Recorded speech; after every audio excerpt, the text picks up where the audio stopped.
नमस्कार दोस्तों, आज की हमारी कहानी झारखंड के देवघर शहर से कुछ ही घंटों के सफर पर मौजूद एक ऐसे गांव के रहने वाले शख्स की है जिस गांव को बासुकीनाथ के नाम से जाना जाता है। और जिस शख्स की आज यह कहानी है उसे रामदीन के नाम से जाना जाता है। तो चलिए अब यह कहानी रामदीन के पॉइंट ऑफ व्यू से सुनते हैं। मेरा नाम रामदीन है और मैं झारखंड के देवघर शहर से कुछ ही घंटों के सफर पर मौजूद बासुकीनाथ गांव का रहने वाला हूं। आज जो डरावनी कहानी मैं आप लोगों को सुनाने जा रहा हूं वो मेरे जीवन में घटी एक बहुत ही भयंकर और डरावनी घटना के बारे में है। दरअसल यह कहानी उस वक्त की है जब मैं एक दूध वाला हुआ करता था, यानी कि आज से कुछ साल पहले मैं दूध बेचने का काम किया करता था। यह घटना लगभग 8 साल पहले की है। वो दिन 14 मार्च 2016 का था। उस दिन से पहली रात यानी 13 मार्च की रात को मैं अपने दूध के सारे बर्तन एक जगह पर रखकर सो गया था, क्योंकि रात के 2 बजे से ही मुझे मेरी भैंसों का दूध निकालना था। अब रात के 2 बजे का नाम सुनकर आप में से बहुत से लोगों को यह बात हजम नहीं हो रही होगी कि भला रात के 2 बजे ही भैंस का दूध कौन निकालता है। तो इसके पीछे की वजह मैं आप लोगों को बता दूं कि मेरा काम गांव में घर घर जाकर दूध पहुंचाने का था। गांव के बहुत से घर ऐसे थे जिनके लोग सुबह लगभग 5 बजे ही अपने घर से शहर की तरफ काम के लिए निकल जाते थे, लेकिन उनके 5:30 पर घर से निकलने से पहले मुझे उनके घर तक दूध पहुंचाने का काम करना पड़ता था। अगर मैं 1-2 दिन भी लेट हो जाता तो वे लोग मुझे दूध लाने के लिए मना कर देते थे, क्योंकि मेरे गांव में मेरे अलावा भी 1-2 लोग और थे जो मेरी तरह ही दूध बेचने का काम किया करते थे। भैंस का दूध कौन निकालता है, तो इसके पीछे की वजह मैं आप लोगों को बता दूं कि मेरा काम गांव में घर घर जाकर दूध पहुंचाने का था। गांव के बहुत से घर ऐसे थे जिनके लोग सुबह लगभग 5 बजे ही अपने घर से देवघर शहर की तरफ काम के लिए निकल जाया करते थे, लेकिन उनके 5:30 पर घर से निकलने से पहले मुझे उनके घर तक दूध पहुंचाने का काम करना पड़ता था। अगर मैं 1-2 दिन भी लेट हो जाता तो वे लोग मुझे दूध लाने के लिए मना कर देते थे, क्योंकि मेरे गांव में मेरे अलावा भी 1-2 लोग और थे जो मेरी तरह ही दूध बेचने का काम करते थे। इसी वजह से मुझे हमेशा इस बात का ख्याल रखना पड़ता था कि मेरे काम में कहीं भी कोई कमी न हो, ताकि गांव में मेरे जितने भी ग्राहक जुड़े हुए हैं वे किसी वजह से मुझसे न बिछड़ें। इसी वजह से मैं रात के 2 बजे से ही दूध निकालना शुरू कर देता था और 2 बजे से लेकर 1 घंटे में यानी 3 बजे तक सभी भैंसों का दूध निकाल लेता था। 3 बजे ही मैं अपने फार्म हाउस से गांव की तरफ दूध बेचने के लिए निकल पड़ता था। अब मेरा जो फार्म हाउस था वह गांव से लगभग आधे घंटे की दूरी पर था। इसी वजह से मुझे 3 बजे के आसपास ही अपने फार्म हाउस से गांव की तरफ निकलना पड़ता था, क्योंकि मुझे इस बात का अच्छी तरह पता था कि गांव की जो औरतें होती हैं वे सुबह के लगभग 4 बजे ही घर के कामकाज के लिए उठ जाती हैं। इसलिए 4 बजे के आसपास मैं उन लोगों के घरों पर दूध देने के लिए पहुंच जाता था। इस तरीके से मेरा यह धंधा काफी ठीक चल रहा था। साथ ही इस धंधे में मेरी जो घरवाली थी वह भी मेरी काफी मदद किया करती थी। रात को जब मैं 2 बजे भैंसों का दूध निकालने के लिए बैठता था तो वह भी मेरे साथ बैठकर दूध निकालने का काम करती थी। इसी वजह से हम दोनों मिलकर एक साथ कई भैंसों का दूध निकाल लेते थे। जो 5 से 7 भैंसों का दूध बच जाता था उसे मेरे जाने के बाद मेरी घरवाली पीछे से निकाल लेती थी। लेकिन मुझे इस बात का उस वक्त जरा भी अंदाजा नहीं था कि एक दिन इसी दूध के धंधे को करते हुए मेरे साथ एक ऐसी डरावनी घटना होगी जिसके बाद मुझे यह अच्छे से समझ आ जाएगा कि अगर मैंने यह दूध वाला धंधा बंद नहीं किया तो एक दिन मेरी सांसें भी बंद हो जाएंगी, क्योंकि इस धंधे की वजह से मेरे पीछे एक ऐसा डरावना साया पड़ गया था जिसने मेरा जीना हराम कर दिया था। अब 14 मार्च 2016 की रात को अपने दूध के सारे बर्तन एक जगह पर रखकर मैं सो गया था। जैसे ही रात के 2 बजे होते हैं तो मेरे फोन का अलार्म बजता है और मैं अपने बिस्तर से उठ जाता हूं। साथ ही अपनी घरवाली को भी उठा देता हूं। 3 बजे तक हम दोनों जितना दूध निकालकर गांव के लोगों को पहुंचाना होता था वह पूरा कर लेते थे। इसके बाद दूध के 2 बड़े बड़े केन को अपनी साइकिल के दोनों तरफ लटकाकर मैं अपने फार्म हाउस से गांव की तरफ निकल पड़ता था। अब मैं अपने फार्म हाउस से गांव की तरफ निकल पड़ा। मेरे फार्म हाउस से गांव के बीच का जो रास्ता था वह काफी सुनसान और बहुत सारे गड्ढों से भरा हुआ था। उन गड्ढों में जगह जगह गंदा पानी भी भरा हुआ था, जिसकी वजह से रात के समय मुझे साइकिल बहुत ध्यान से चलानी पड़ती थी। मैं उस रास्ते पर थोड़ा ही आगे बढ़ा था कि अचानक से मेरी साइकिल के पीछे वाले पहिए से बहुत तेज आवाज आई। आवाज कुछ ऐसी थी जैसे अचानक से पहिए की हवा निकल गई हो। आवाज सुनते ही मुझे समझ आ गया कि साइकिल का पहिया पंचर हो गया है। फिर भी तसल्ली के लिए मैंने अपने मोबाइल की रोशनी में पीछे वाले पहिए को देखा। जैसे ही मैंने मोबाइल की रोशनी डाली, मुझे यकीन हो गया कि साइकिल का पहिया सच में पंचर हो चुका है। अब पंचर पहिए वाली साइकिल पर बैठकर मैं उसे चला नहीं सकता था, क्योंकि पहले से ही उस पहिए पर दूध के बड़े बड़े केन का वजन लटका हुआ था। इसी वजह से मैं साइकिल से उतरकर उसे पैदल धक्का मारते हुए आगे बढ़ने लगा। लेकिन कुछ ही देर चलने के बाद मुझे एहसास हुआ कि अगर मैं इस रास्ते से गांव की तरफ जाऊंगा तो बहुत ज्यादा वक्त लग जाएगा, और ऐसे में मैं लोगों के घरों पर सही समय पर दूध नहीं पहुंचा पाऊंगा। तभी मैंने सोचा, क्यों ना उस शॉर्टकट रास्ते से चला जाऊं, जिसके बारे में गांव के लोग कहते थे कि वहां लज्जों की आत्मा आज भी भटकती है। अब लज्जों का नाम सुनते ही आप सोच रहे होंगे कि यह नया किरदार कौन है। थोड़ा सब्र रखिए, आपको जल्द ही इसके बारे में पता चल जाएगा। दरअसल जब मैं उस शॉर्टकट रास्ते से जाने के बारे में सोच रहा था, तब मुझे अच्छे से पता था कि उस रास्ते से जाना बिल्कुल भी सही नहीं है। पूरे गांव में उस रास्ते को भूतिया कहा जाता था। रात में तो वहां से जाने का सवाल ही नहीं था। लोग दिन के समय भी उस रास्ते पर जाने से कतराते थे। लोगों का कहना था कि दिन में भी उस रास्ते से गुजरने पर ऐसा लगता है जैसे कोई उनका पीछा कर रहा हो। इसी वजह से गांव के हर घर में उस रास्ते के बारे में चर्चाएं होती रहती थीं। गांव के लोग अपने बच्चों को भी सिखाते थे कि भूलकर भी उस रास्ते की तरफ मत जाना। यह रास्ता वही था जिससे होकर मैं आमतौर पर दूध लेकर गांव की तरफ जाया करता था। लेकिन आज मेरी साइकिल पंचर हो गई थी और मुझे जितनी जल्दी हो सके गांव पहुंचना था। मैंने सोचा कि क्यों ना शॉर्टकट रास्ते से चला जाऊं, क्योंकि उस रास्ते से जाने पर मैं आम रास्ते के आधे वक्त में गांव में पहुंच सकता था। लेकिन उस रास्ते से गए हुए मुझे काफी समय हो गया था। आखिरी बार जब मैंने उस रास्ते का इस्तेमाल किया था तब डरावनी घटना हुई थी, जिसके बाद मैंने कभी उस ओर जाना बंद कर दिया था। लेकिन आज क्योंकि मेरी साइकिल पंचर हो चुकी थी, मुझे गांव समय पर पहुंचने के लिए जल्दी से जल्दी निकलना था। मैंने अपने मोबाइल का टाइम देखा। उस वक्त रात के 3 बजे से भी ज्यादा का वक्त हो चुका था। इसी वजह से मैंने सोचा, जो होगा सो देखा जाएगा। अगर आज मैं इस रास्ते से सही सलामत गांव पहुंच गया तो मैं यह मान लूंगा कि गांव वाले बस अफवाहें उड़ाते हैं, और इसके लिए मुझे आज इस रास्ते से होकर जाना ही पड़ेगा। यह सोचकर मैं अपनी साइकिल को उस रास्ते की तरफ मोड़ लेता हूं जिसे गांव के लोग भूतिया कहते हैं, और ऐसा माना जाता है कि आज भी उस रास्ते पर लज्जों की आत्मा भटकती है। उस वक्त मैं साइकिल को धक्का मारते हुए एक हाथ में मोबाइल की रोशनी के सहारे उस रास्ते पर आगे बढ़ता जा रहा था। मैं उस रास्ते पर थोड़ा ही आगे बढ़ा था कि मुझे दूर से वह जगह और पेड़ दिखाई देने लगे जहां कुछ साल पहले वह डरावनी घटना हुई थी। उस जगह को देखते ही मेरा गला सूखने लगा, लेकिन मैं उस जगह की तरफ देखने के बजाय अपने कदमों की ओर नजरें झुकाकर लगातार आगे बढ़ता जा रहा था।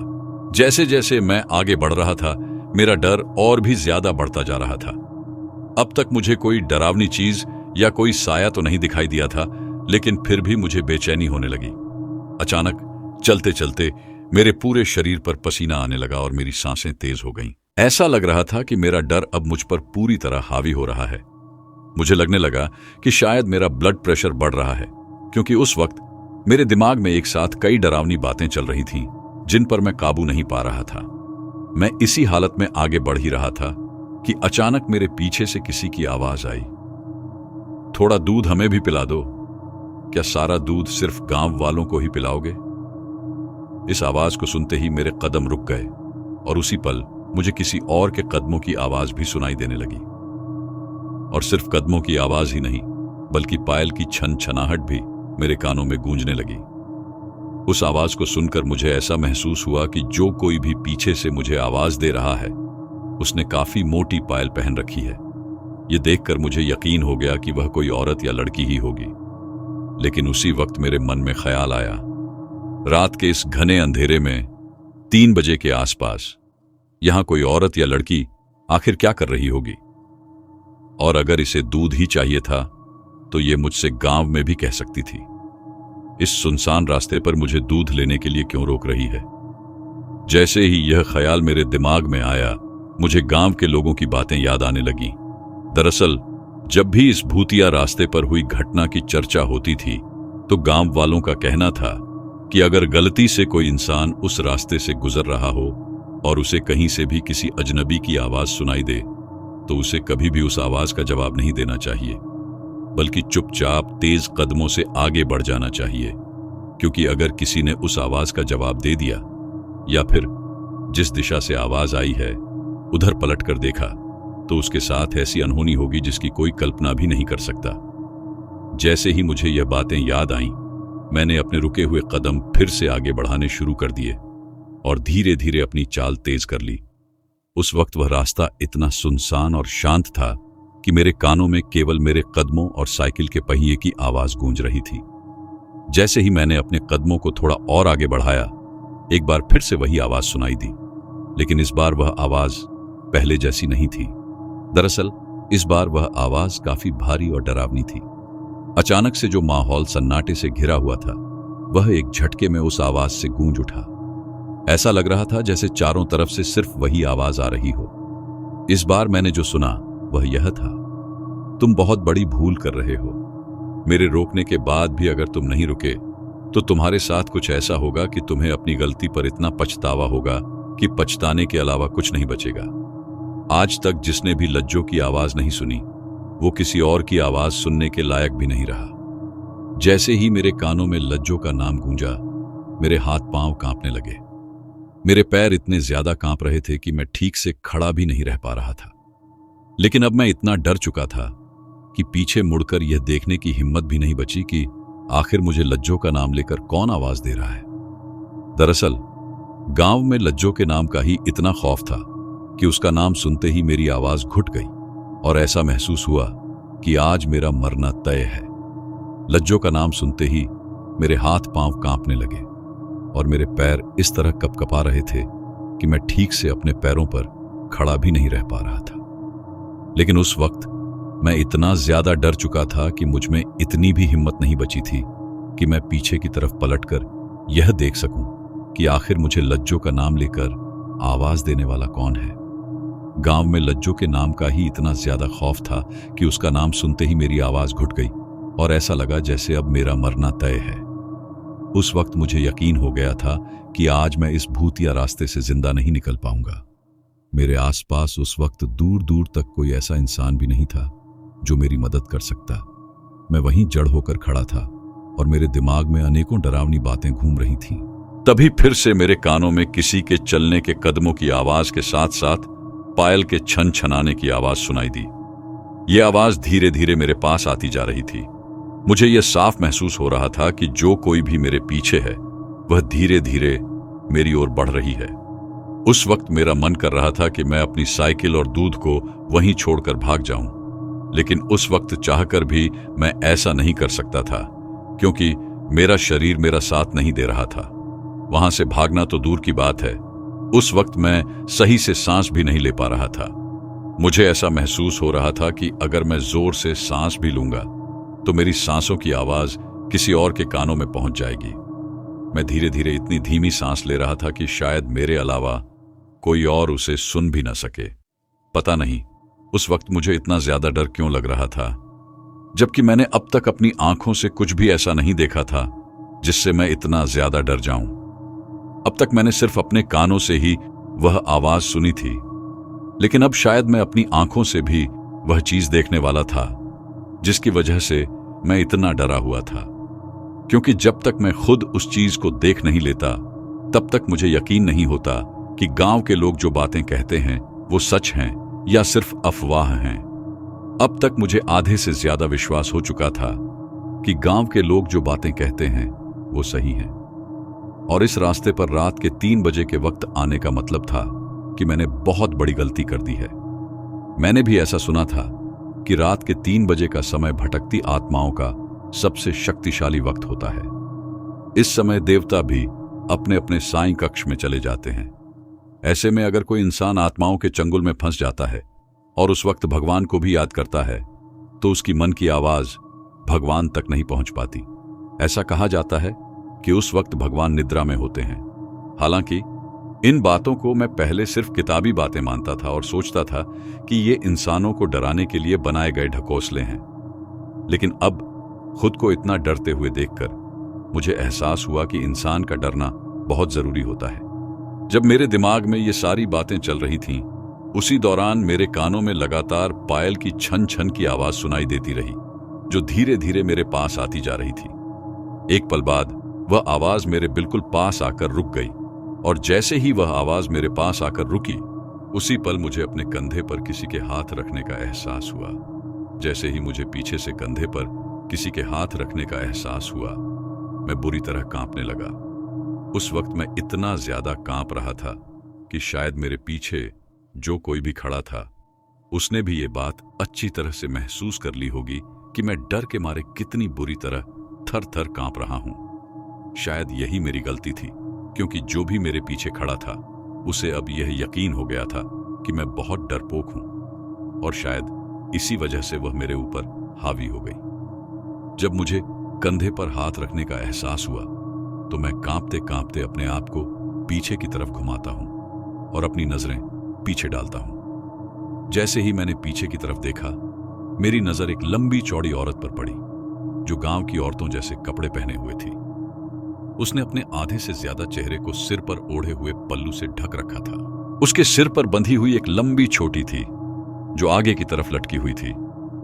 लेकिन सबसे अजीब बात यह थी कि उसकी एक आंख बहुत मोटी और अंदर से लाल लाल चमकती हुई दिख रही थी। वह औरत देखने में आकर्षक लग रही थी, लेकिन इतनी रात के वक्त इस सुनसान जगह पर उसे अकेले देखकर मुझे कुछ भी समझ में नहीं आ रहा था। डरते डरते मैं कपकपाती आवाज में उससे पूछता हूं, कौन हो तुम? जैसे ही मैंने यह सवाल किया, वह सिसकारी लेते हुए धीरे से बोली, लज्जो। उसका नाम सुनते ही मेरी आंखें फटी की फटी रह गईं। इससे पहले कि मैं कुछ और कह पाता, वह मुझसे बोलने लगी, गांव में मेरे बारे में तुमने काफी बातें जरूर सुनी होंगी। मुझे अच्छे से पता है कि जब भी दिन ढलते ही गांव के लोग अपने अपने घरों में इकट्ठा होते हैं तो मेरी बातें जरूर होती हैं, क्योंकि आज भी गांव के लोगों में मेरा इतना ज्यादा खौफ है कि वे मुझे याद किए बिना सोने नहीं जाते। फिर वह बोली, लेकिन एक बात मेरी समझ में नहीं आ रही है, जब गांव के लोगों को मेरे बारे में सब कुछ पता है तो तुमने इस रास्ते से आने की गलती क्यों की? वह फिर से बोलने लगी, गांव के लोगों में मेरा इतना खौफ है तो तूने मेरे इलाके में आने की इतनी बड़ी गलती कैसे कर दी? क्या तुझे पता नहीं था कि यह रास्ता लज्जो का रास्ता है, यानी मौत का रास्ता है? और तूने इस रास्ते पर कदम रखने की हिम्मत कैसे की? अगर तू इस रास्ते पर आ ही गया था तो फिर मेरे आवाज देने के बाद भी रुका क्यों नहीं? तेरे साइकिल पर लटके हुए केनों को देखकर तो ऐसा लग रहा है कि इनमें दूध भरा हुआ है और मुझे दूर से ही दूध की गंध आ रही है। मैं काफी समय से प्यासी हूं और आज तू ही मेरी प्यास बुझा सकता है।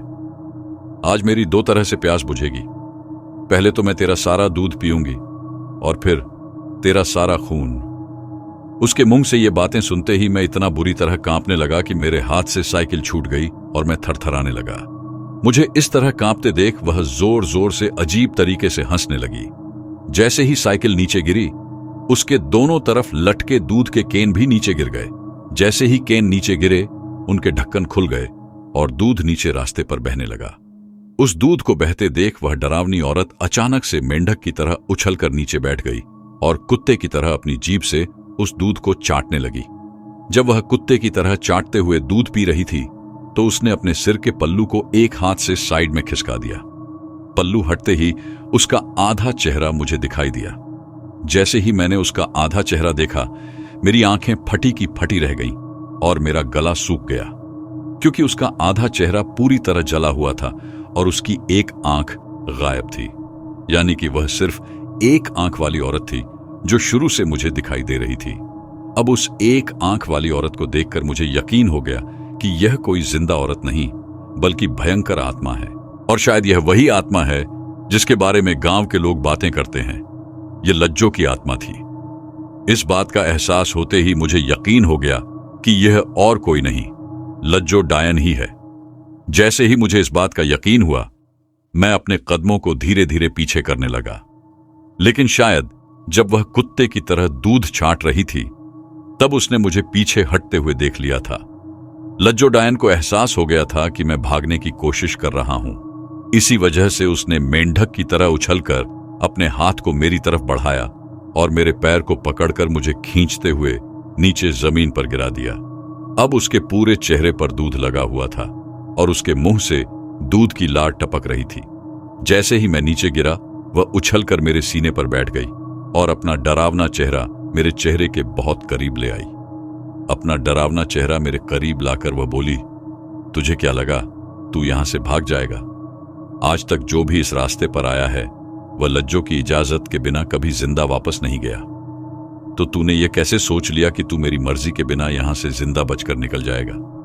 ये कहते हुए उसने अपने लंबे और नुकीले नाखूनों से मेरे गले को बुरी तरह दबाना शुरू कर दिया। ऐसा लग रहा था कि वह मेरा गला दबाकर मुझे मारना चाहती है। अभी मैं यही सोच रहा था कि अचानक उसने मेरा गला छोड़ दिया और फिर उसने मेरे पैर की जांघ को पकड़कर उसमें अपने नाखून घुसा दिए। उसने मेरी जांघ को इतनी बुरी तरह फाड़ दिया कि उसमें से बहुत सारा खून बहने लगा। वह अपने लंबे और नुकीले दांतों से मेरे जांघ के मांस को कुरेद कुरेद कर बाहर निकालने लगी। मेरे साथ ये सब होते देख मेरे मुंह से चीखें निकलने लगी और मैं जोर जोर से चिल्ला रहा था, बचाओ बचाओ। मेरी चीखों से पूरा इलाका गूंज उठा, लेकिन मेरी इतनी जोर से चीखने का भी उस डायन पर कोई असर नहीं हुआ। वह तो बस अपना मुंह मेरी जांघ पर लगाकर मेरा खून पीती जा रही थी। उसे ऐसा करते देख मैं हिम्मत जुटाने की कोशिश करने लगा। जब मैं नीचे गिरा हुआ था तो मैंने अपने हाथों को इधर उधर मारना शुरू किया। अचानक मुझे एक पत्थर मिल गया। मैंने किसी तरह हिम्मत करके वह पत्थर उठाया और जोर से डायन के सिर पर दे मारा, लेकिन उस पत्थर का उस पर कोई असर नहीं हुआ। वह बस मुझे देखकर अजीब तरीके से मुस्कुराने लगी और बोली, मार और मार। तुझे क्या लगता है कि इस छोटे से पत्थर से मुझे मारकर तू यहां से बचकर निकल पाएगा? यह कहकर उसने मेरी जांघ के घाव में अपने नुकीले नाखून घुसा दिए और उन्हें अजीब तरीके से घुमाने लगी। जैसे ही उसने नाखूनों को मेरे घाव में घुमाया, मुझे इतना असहनीय दर्द हुआ कि मैंने जिंदगी में कभी इतनी तेज चीख नहीं मारी थी। मुझे इतनी भयंकर चीखता देख शायद उसे बहुत मजा आ रहा था, लेकिन उसी वक्त मुझे लगा कि हम दोनों के अलावा वहां पर कोई और भी मौजूद था। तभी दूर कहीं से अचानक एक दांतली लकड़ी का भारी हथियार आकर डायन के सिर पर लगी। वह दांतली तेज रफ्तार से आई और सीधे उसके सिर पर लगी। जैसे ही वह दांतली डायन के सिर पर लगी, वह पलक झपकते ही गायब हो गई। उस वक्त मुझे कुछ भी समझ में नहीं आ रहा था कि मेरे साथ आखिर क्या हो रहा है। मुझे इतना ज्यादा दर्द हो रहा था कि मैं दर्द के मारे बेहोश होने ही वाला था। लेकिन बेहोश होने से ठीक पहले मेरी आंखों के सामने इतना तो दिखाई दे गया था कि वहां कोई दूसरी औरत आ गई थी। मुझे धुंधला धुंधला दिखा कि वह औरत गांव की संतोष चाची जैसी लग रही थी। जब मेरी आंख खुलती है तो मैं गांव के एक छोटे से दवाखाने में पड़ा हुआ था। मेरे पैर पर पट्टी बांधी जा रही थी और गांव के वेद जी मेरी जख्मों पर मरहम लगा रहे थे। मेरी जांघ बुरी तरह काली पड़ चुकी थी क्योंकि उस डायन ने मेरा पूरा खून चूस लिया था। जब मेरी आंख खुली तो मैंने देखा कि मेरी घरवाली के साथ साथ चारपाई के चारों ओर गांव के बहुत से लोग इकट्ठा थे। मेरी आंख खुलते ही सभी लोग एक साथ पूछने लगे, आखिर तुम्हारे साथ वहां क्या हुआ और तुम उस सुनसान रास्ते पर क्यों गए थे? होश में आने के बाद मैंने गांव के लोगों को अपने साथ हुई सारी घटनाएं विस्तार से बताईं। सब कुछ बताने के बाद मैंने उनसे पूछा, आखिर मैं उस डायन के चंगुल से बचकर यहां तक कैसे आया? मेरे ये पूछते ही मेरे सामने ठीक वैसी ही दिखने वाली औरत आई जिसे मैंने बेहोश होने से पहले देखा था। जैसे ही वह औरत मेरे सामने आई, मैंने पहचान लिया कि वह गांव की बुजुर्ग संतोष चाची थी। जैसे ही संतोष चाची मेरे सामने आई, उन्होंने कहा, अच्छा हुआ कि मैं उस वक्त उस सुनसान रास्ते के पास ही थी, इसीलिए तुम्हारी जान बच गई। संतोष चाची ने बताया, आज भी हमारे गांव में बहुत सी औरतें सुबह के वक्त खुले में शौच के लिए जाती हैं, क्योंकि अभी भी कई घरों में शौचालय नहीं बने हैं और जिनके घरों में बने हैं उनकी भी आदत खुले में जाने की पड़ी हुई है। उस दिन भी रात के करीब 3:30 बजे मेरा डायन लज्जो से आमना सामना हुआ था। उसी समय गांव की कुछ औरतें सुबह 4 बजे से पहले शौच के लिए उस सुनसान इलाके में आ गई थीं। चाची ने बताया, क्योंकि 4 बजे के बाद गांव के पुरुष शौच के लिए उस इलाके में आने लगते हैं, इसीलिए औरतें पुरुषों के आने से पहले ही निपटाने की कोशिश करती हैं। गांव की औरतें सुबह जल्दी ही शौच करके गांव वापस आ जाती हैं। जब वह डायन मुझ पर हमला करके मेरी जांघ से खून पी रही थी, तब तक 3:30 बजे से ज्यादा का वक्त हो चुका था। उसी वक्त संतोष चाची भी शौच करने के लिए उस इलाके में जा रही थी। जब उन्होंने मेरी चीखने की आवाज सुनी तो वह तुरंत समझ गईं कि यह आवाज दूध वाले भव्वारा की है, जो रोज हमारे घर दूध देने आता है। मेरी चीख सुनकर वह जल्दी जल्दी बाकी औरतों के साथ उस तरफ आईं। चूंकि गांव में लज्जो डायन का खौफ पहले से फैला हुआ था, इसलिए सुबह शौच के लिए आने वाले लोग अपने हाथ में चाकू या दांतली जरूर रखते थे। ऐसा माना जाता था कि ऐसी चीजें अपने पास रखने से इंसान खतरे से थोड़ा सुरक्षित महसूस करता है। उस वक्त संतोष चाची के हाथ में भी दांतली थी। जब उन्होंने मुझे डायन के चंगुल में फंसा देखा तो उन्होंने दांतली को दूर से ही डायन की तरफ फेंक कर मारा। जैसे ही वह दांतली डायन के सिर पर लगी, वह पलक झपकते ही गायब हो गई। इसके कुछ ही देर बाद मैं वहां बेहोश हो गया था। अब तक आप लोगों ने मेरे बचने की कहानी सुन ली है, लेकिन मुझे यकीन है कि आप लोगों के मन में अब भी यह प्रश्न है कि लज्जो डायन आखिर कौन थी। तो मैं आप लोगों को बताता हूं। लज्जो पहले इसी गांव में रहती थी।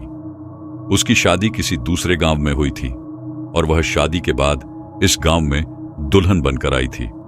शुरुआत में उसके जीवन में सब कुछ ठीक चल रहा था, लेकिन धीरे धीरे गलत संगति की वजह से उसका पति शराब पीने लगा। वह रोज रात को शराब पीकर घर आता और लज्जो को मारता था। एक दिन उसने हद पार कर दी। वह शराब पीकर घर आया और उस वक्त लज्जो लोहे के तवे पर रोटी बना रही थी। शराब के नशे में उसने गुस्से में आकर वह गर्म तवा उठाकर लज्जो के चेहरे पर मार दिया। इससे उसका चेहरा बुरी तरह जल गया और वह अधमरी हालत में पहुंच गई। रोज रोज की मारपीट से तंग आकर लज्जो ने अपने मायके वालों से अपने उत्पीड़न की शिकायत की, लेकिन उसके मायके वाले बहुत गरीब थे, इसलिए मायके वालों की गरीबी की वजह से वो लज्जो की मदद नहीं कर पाए। कहीं से भी कोई सहायता न मिलते देख लज्जो ने अपना जीवन खत्म करने का फैसला कर लिया। वह सुनसान रास्ता, जिसे आज गांव के लोग डरावना कहते हैं और जहां लज्जो की आत्मा भटकती है, उसी रास्ते के पास उनके खेत थे। दरअसल ये खेत उसके पति के हिस्से की जमीन थी। एक सुबह जब लज्जो अकेले शौच करने के लिए खेत में आई, तब उसके दिमाग में कुछ अजीब विचार आए। उसने उसी खेत में लगे एक बड़े आम के पेड़ से फांसी लगा ली और वहीं मौत को गले लगा लिया। सुबह के वक्त जब गांव के बाकी किसान अपने अपने खेतों की तरफ गए तो उन्हें दूर से ही लज्जो की लाश आम के पेड़ से लटकी दिखाई दी। जब लोग उसके पास पहुंचे और उसका जला हुआ चेहरा देखा तो सभी को उस पर बहुत दया आई, लेकिन जब उसका पति उस पर जुल्म करता था तब गांव का कोई भी व्यक्ति उसकी मदद नहीं करता था। लोग तो उल्टा उसे पिटते देख हंसी उड़ाते थे।